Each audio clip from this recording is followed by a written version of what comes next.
అన్న ఇప్పుడు అయోధ్య రామ మందిర్లో మస్తు భక్తులు ఇచ్చిన విరాళాలు మొత్తం అన్ని దొంగిలించబడ్డాయి. మరి అక్కడ లెక్కలు లేవా? ఏం కథ అసలు? మరి గవర్నమెంట్ ప్రజలకు లెక్క చెప్పాల్సిన బాధ్యత ఉంది కదా, దాని మీద మీరు ఏం స్పందిస్తారన్న? మీ స్పందన ఏంది?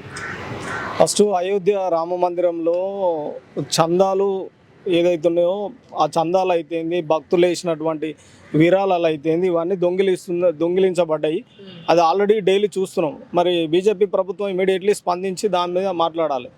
దేవాదాయ శాఖ కూడా అసలు ఎన్ని విరాళాలు వస్తున్నాయి, ఎంత అమౌంట్ వస్తుంది, భూములు ఎంత, దేవాదాయ శాఖ సంబంధించిన ఏమేమో కనీసం ప్రభుత్వానికి కూడా ఏమాత్రం పట్టించుకోకపోతే మరి ఎట్లా ఉంటుంది? దేవాదాయ శాఖ ఇది ఒకటే కాదు, భారతదేశంలో ఉన్న ప్రతి టెంపుల్ సంబంధించినటువంటి దేవుని గుళ్ళలో ఉన్నటువంటి దేవుని దొంగిలిస్తారు. కానీ తిరుపతిలో కానీ తెలంగాణ, ఆంధ్ర కానీ అన్ని సంబంధించినటువంటి లెక్కలు ఉన్నాయి. కానీ అయోధ్యకు సంబంధించినవే మరి ఇప్పుడు బీజేపీ ప్రభుత్వం ఇప్పటివరకు ఏం స్పందిస్తలేదు దాని మీద.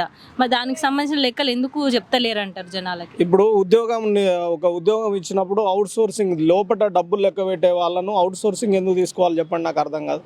పర్మనెంట్ ఉద్యోగస్తులు ఉంచాలి దాంట్లో.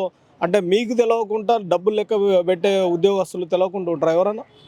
డబ్బులు లెక్క పెట్టే వాళ్ళు మీ వాళ్ళు అయి ఉంటారు కదా, మరి చెప్పాలి కదా ఇట్లా ఎవరు ఏందని. కనీసం సీసీ కెమెరాలు ఉంటాయి, సీసీ ఫుటేజ్లు అన్నీ ఉంటాయి కదా, మరి ఎట్లా దొంగిలించబడతారు?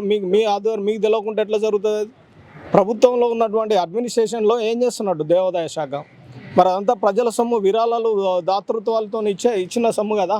మరి ప్రజలు ఎవరిని నమ్ముతారు?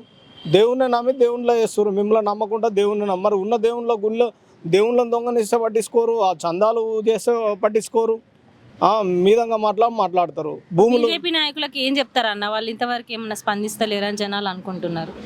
బీజేపీ నాయకులకు వాళ్ళు ఏమైనా మాట్లాడతారు, పేపర్లలో ప్రకటనలు ఇస్తారు తప్ప రియాలిటీగా గ్రౌండ్ లెవెల్లో మాత్రం ఏం లేదని నేను చెప్తున్నాను. ఎందుకంటే ఇంతవరకు దొంగిలించిన విగ్రహాలను వాటికి పట్టించుకోలేరు.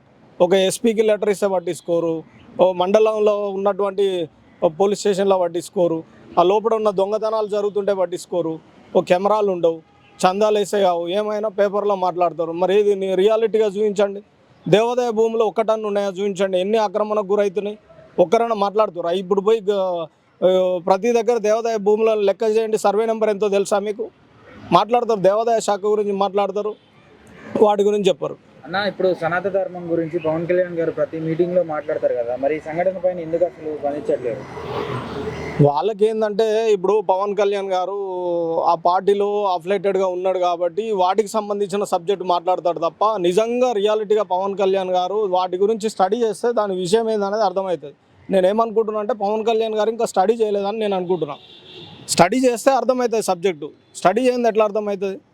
అంటే ఎలక్షన్స్ వచ్చినప్పుడు మీటింగ్ పెట్టినప్పుడు అప్పుడే సనాతన ధర్మం గురించి ఇప్పుడు ఆయన పవన్ కళ్యాణ్ గారు ఏంటంటే ఒకసారి చెగువేరా గురించి మాట్లాడతారు, ఒకసారి వీళ్ళ గురించి మాట్లాడతారు, ఒకసారి ఇటు వస్తే గద్దర్ గురించి మాట్లాడతారు, అటు పోతే అక్కడ మాట్లాడతారు, అందరి గురించి మాట్లాడతారు. తప్పేం లేదు, చేయొచ్చు. కానీ ఒక స్టాండ్ అనేది ఏదైతుందో పర్టికులర్గా ఒక స్టాండు ప్రజల కోసం అనేది ఏముండదు. వాళ్ళ పార్టీ ఏంటంటే అక్కడ ఉన్నటువంటి పార్టీ చిన్న పార్టీ కాబట్టి మెర్జీ కావాలి కాబట్టి అయినాం కాబట్టి మాట్లాడాలి కాబట్టి మాట్లాడుతున్నాం. అంతేగాని ఒక స్టాండ్ బేస్ చేసుకొని ఇది అనేది ఒక్కటి కూడా లేదని నేను భావిస్తున్నాను.